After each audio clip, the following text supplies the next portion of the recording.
Welcome to Kansas Ag Report. I'm Ken Rahjes. On this week's program, another Ag in the Courtroom with Dr. Roger McEowen from the Washburn School of Law.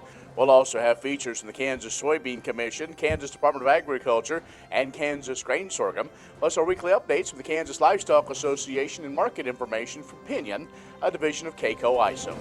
Kansas Ag Report brought to you in part by the Kansas Soybean Commission, the Soybean Checkoff, progress powered by Kansas farmers. Kansas Farm Bureau, a grassroots ag organization representing the state's farm and ranch families since 1919, kfb.org. And the Kansas Wheat Commission, lending in the adoption of profitable innovations from wheat, online at kswheat.com.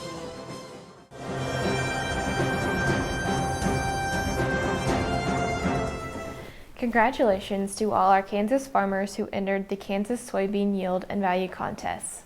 The 2020 growing season was one with high-yielding, valuable soybeans. Sam Miller from Haven led the statewide irrigated division with 114.3 bushels per acre. P&J Farms Hiawatha topped the dryland division with 96.7 bushels per acre. Brooks Farm of Clayton submitted the highest value soybeans at a 99-cent premium over the cash value.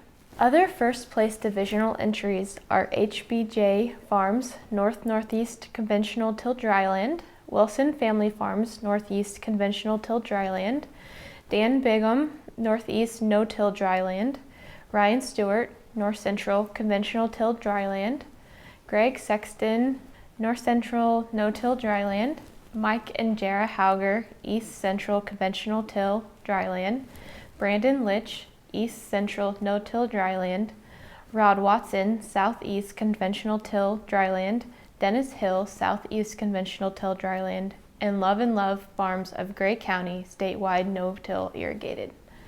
There were 35 yield contest entries and 28 value entries. The Kansas Soybean Commission provides prize funding in the amount of $300 for first place, $200 for second, and $100 for third, plus $1,000 for top statewide finishers. All results are available online at www.kansassoybeans.org/contests. Sure Crop Fertilizers was started by my father, Don Sherman, and my mother, Shirley Sherman. Family business that started in the 80s. We predominantly focus on plant nutrients and what we can do to give growers better responses with the fertilizer dollars that they do, and what we can do to make those things work better for the grower. We're based out of Seneca, Kansas. We work with growers in their soil analysis to figure out what they need, and then we can put those in a blend that gives them the best results, and so that we can deliver that direct to their farm so that they have those nutrients where they need them, when they need them, and so that they can apply them in a manner that's very efficient to them and works well in their planting systems and what they're doing. Sure Crop Fertilizers has been around for a long time. We always say we're big enough to take care of everything you need, but we're small enough to do it quickly. You can get a hold of us at 1-800-635-4743. Our website is surecropfertilizers.com, and you can always email me at Corey@surecropfertilizers.com, and with any questions you have, we're glad to answer it and work with you.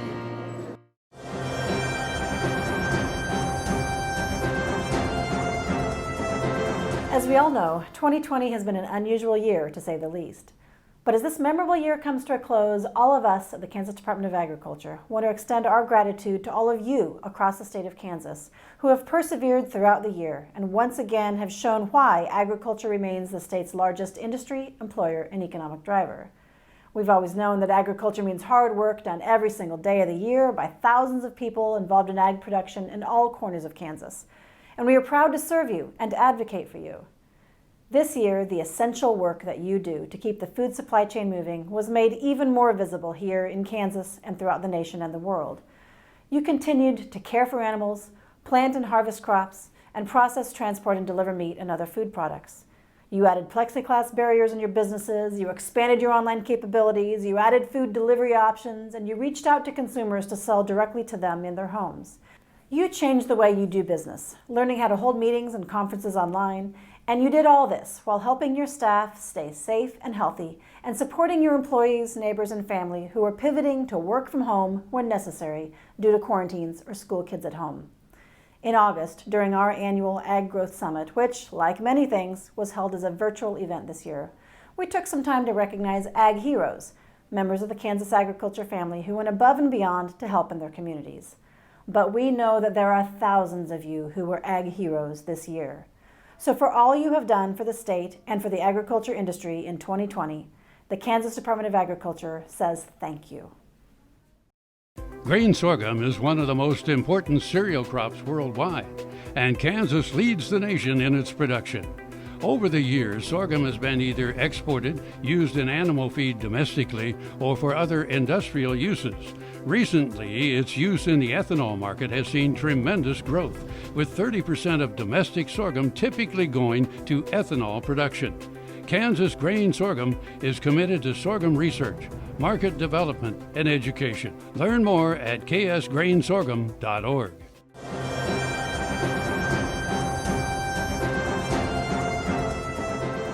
Our guest, Dr. Roger McEowen, ag law and tax specialist at the Washburn School of Law, joins us as he has now for the last several months. We're doing this on a monthly basis, and as we kind of continue to review 2020, one of the things you always do is look at a top 10, but this time around, Dr. McEowen, we're going to have you review the happenings, but maybe not quite that top 10 list.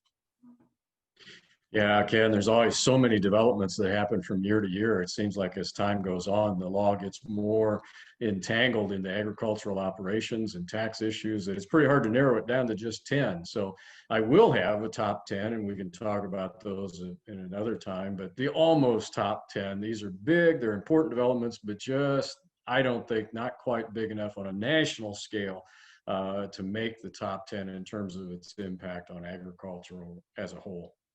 I think the one that kind of leads off the list in no particular order is taxes and bankruptcy. You can't bankrupt your way out of paying taxes. Well, in Chapter 12, you kind of can, because one of the key aspects of Chapter 12 bankruptcy is you can deprioritize taxes. And that was changed in 2005 with the big bankruptcy amendments. And one of the questions that came up and was answered by the Eighth Circuit Court of Appeals in 2020 was, well, can you deprioritize taxes that have already been paid before you file bankruptcy, such as withheld taxes? Maybe you have a farm spouse that's got an off-farm job and already has taxes withheld. But when you file bankruptcy, can you deprioritize those? And the answer, no. There has to be a claim at the time you file. You have to have a tax liability at the time you file. Those have already been paid, and they can't be clawed back and then deprioritized. That was the biggie. Dean Foods was important to a lot of different people, but didn't quite make your top 10. No, it's important for dairy operations, but that involved what's known as the preferential payment rule. If you were a dairy farmer that sold milk within 90 days of Dean Foods filing bankruptcy, then the bankruptcy trustee can request those and demand those payments be returned that they paid for milk. Well, a lot of farmers, a lot of dairy farmers, certainly before Thanksgiving, started getting those demand letters, and that created quite a stir. But one of the major exceptions is if you sold that milk in the normal course of your business operations, that's an exception to that preferential payment rule, and dairy farmers need to be aware of that. Something I think you and I have talked about for years, and every year there's a case when it comes to hog nuisance lawsuits. Oh, this was huge. This has been going on in North Carolina against Murphy Brown, which is a subsidiary down the chain from Smithfield. And there have been many, many cases down there. And this is kind of the bellwether case. And the court upheld, the Fourth Circuit Court of Appeals upheld a $750,000 compensatory damage award in that hog nuisance lawsuit for odors and manure spills and all types of things. So it involves technically the North Carolina laws that are on the books down there, but it will have an impact in other states too. It's just a massive judgment. And something we just talked about recently, and that was if you make a false statement on a tax return, you might be able to have a lifetime ban on owning firearms. Yeah, this is a really nasty one. This is an opinion by the Third Circuit Court of Appeals. Late in the year, it was around October is when this came out. Had an individual that had a false statement on a federal tax return, and that false statement fell into the category of being a felony, first-time offense, but that's the rule. And the court said, forever you've lost your Second Amendment rights. Now, I expect that one go to the U.S. Supreme Court. I expect the Supreme Court to reverse that one. Dr. Roger McEowen is a ag law and taxation professor at the Washburn School of Law, joining us for our monthly Ag in the Courtroom. We're talking about his not quite top 10 list of developments over the last year. Let's take a break, come back, and we'll finish this list in just a moment. What if U.S. soybean meal were more than a commodity? If seed companies and the soybean checkoff built a better variety? That future is here. The time is now.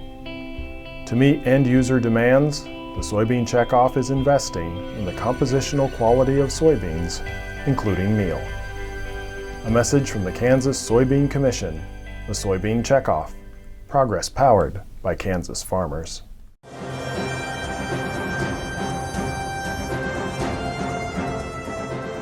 And our guest is Dr. Roger McEowen, who is a ag law and taxation professor at the Washburn School of Law, as we talk with him every month. And we're going through some things that happened this past year, kind of in the ag in the courtroom, if you will, and not quite the top 10 list. We'll get to that later on. But Dr. McEowen, as we go through this list, one of those that's been in the works now for a while is, and finally, I guess, got a ruling on these renewable kind of credits when it comes to green energy, the renewable energies. Yeah. In the 2009 stimulus bill, Congress put in what's known as the Section 1603 grants. And IRS has really been picking at the corners on those in the way that they're computed. And they won a significant case in 2020. And I think that's really going to portend out into the future. Even though that program's no longer there, that money is still out there and the IRS can still audit that. I think that this is a case out of the federal circuit that is going to have an impact on the computation, the manner in which those credits are computed in the future. So it's a big deal. Another issue that seems like is brought up every year, and that is tax credit or tax, income coming from trusts and the tax implications.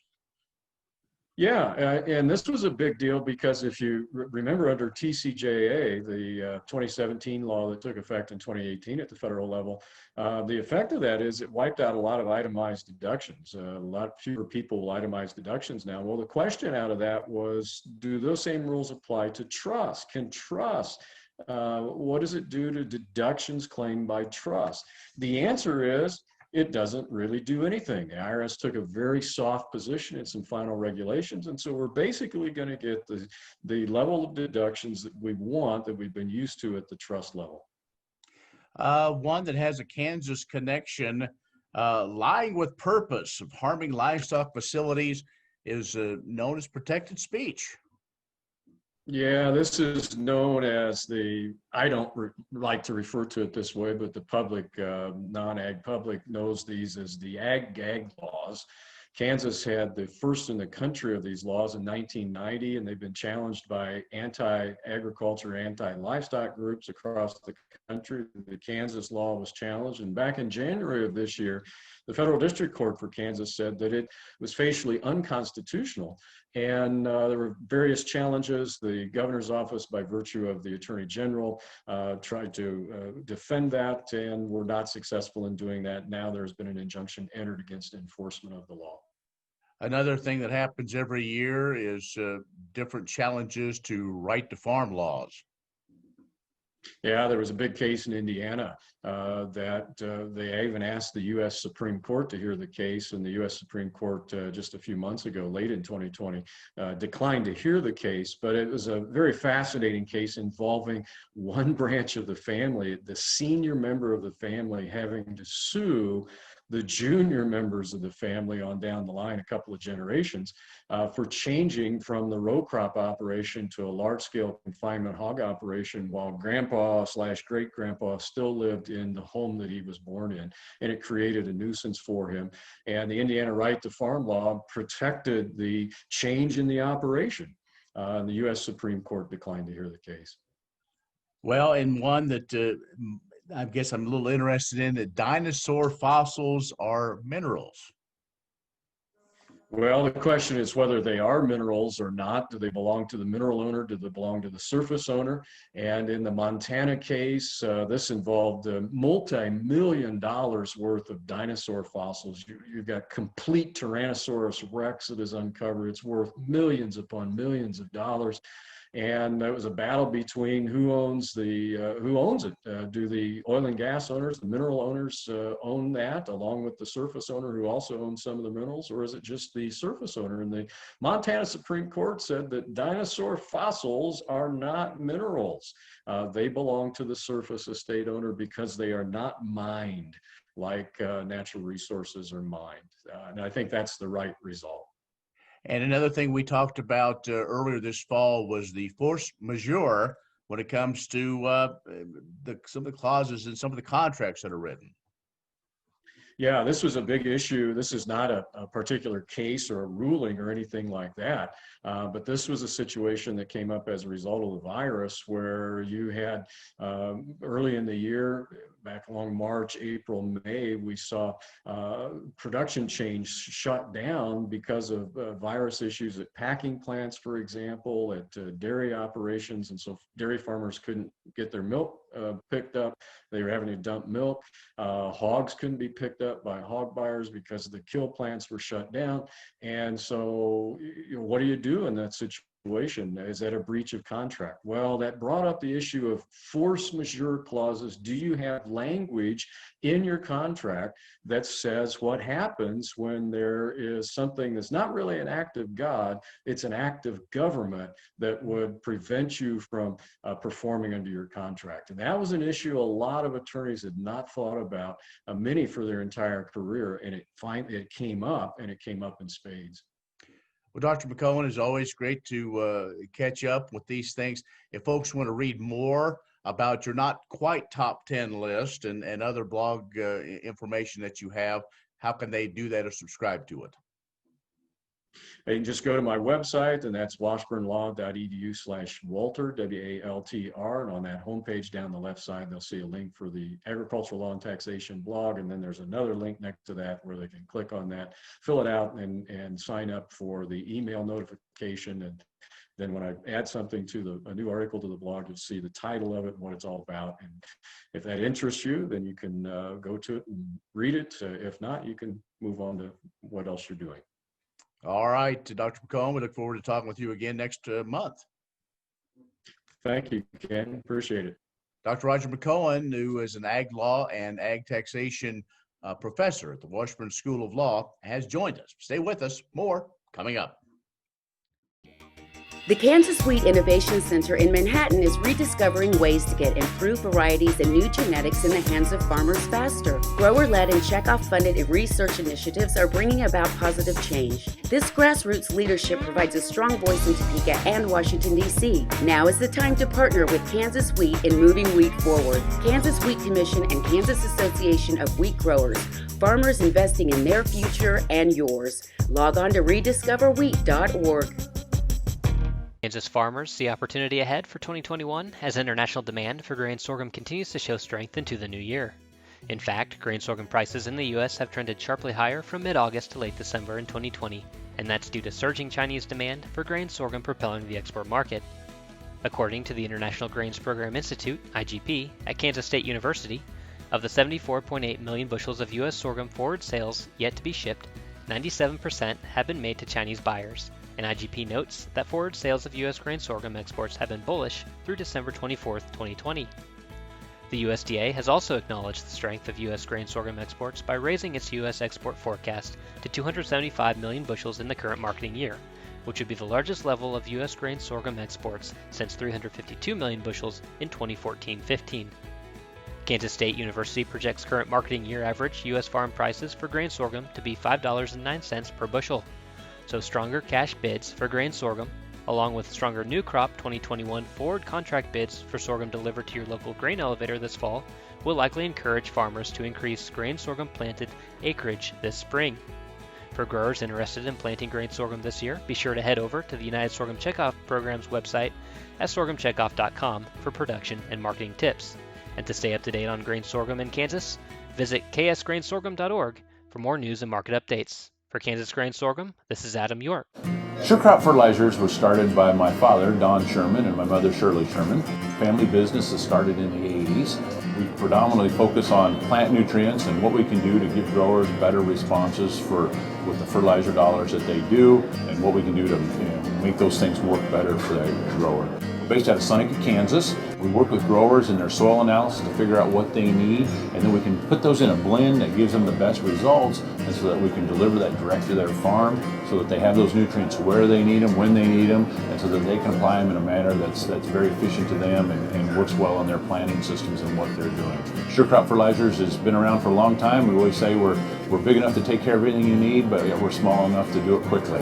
You can get a hold of us at 1-800-635-4743. Our website is surecropfertilizers.com, and you can always email me at corey@surecropfertilizers.com, and with any questions you have, we're glad to answer it and work with you.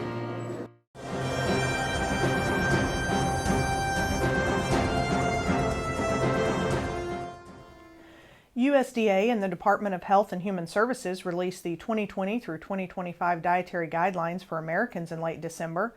Updated every 5 years, the guidelines serve as the foundation for federal nutrition programs and policies. The updated guidelines continue to recognize lean beef's role in a healthy lifestyle. For the first time ever, recommendations were provided on birth to 24 months of life.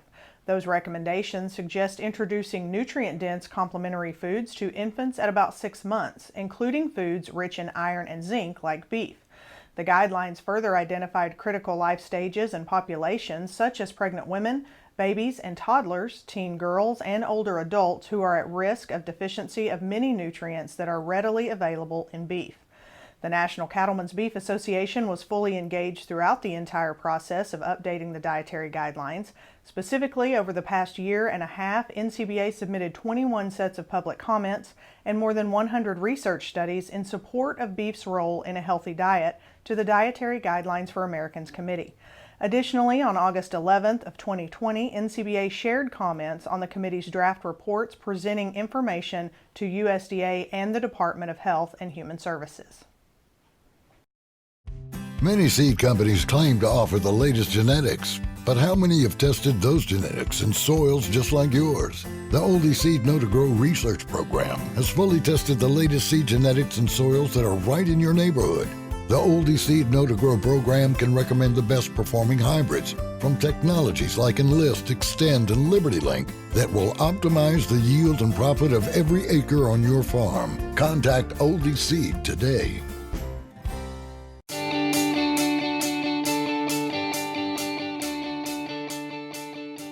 And typically we see pretty lackluster markets around the holidays, but like a lot of other things this year, we're far from normal.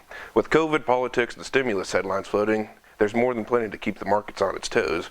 Over in the ag space, bulls continue to get the news that they want, as we see all the grains either at or knocking on the door of multi-year highs. Soybeans are able to crack the $12 mark. This brought in a new round of technical buying and ran stops to help add another $1 in a little over a week. As we sit now, 13 has a target on its back. If we can get through that mark, we open up the door to a lot more white space above. Of course, beans have had the spotlight all fall, but corn's beginning to puff its chest out more and more. We've been flirting with the 450 mark, and the 2019 preventive planting high isn't too far out of reach now either. And let's not forget about our friendly wheat. It really hasn't had a story of itself. It's been a faller for the most part, but we're beginning to see more fund interest as we are knocking on the door of some key technical resistance. If we can break these levels, we could see funds grow their long position of wheat, because no one likes to be late to the party. This Black Swan event this year has opened a lot of eyes. Sure, it's been frustrating at times. You sell grain for all the right reasons just to have the market continue to tick higher. But this demand-driven market and massive fund buying could open the door to higher prices in the future.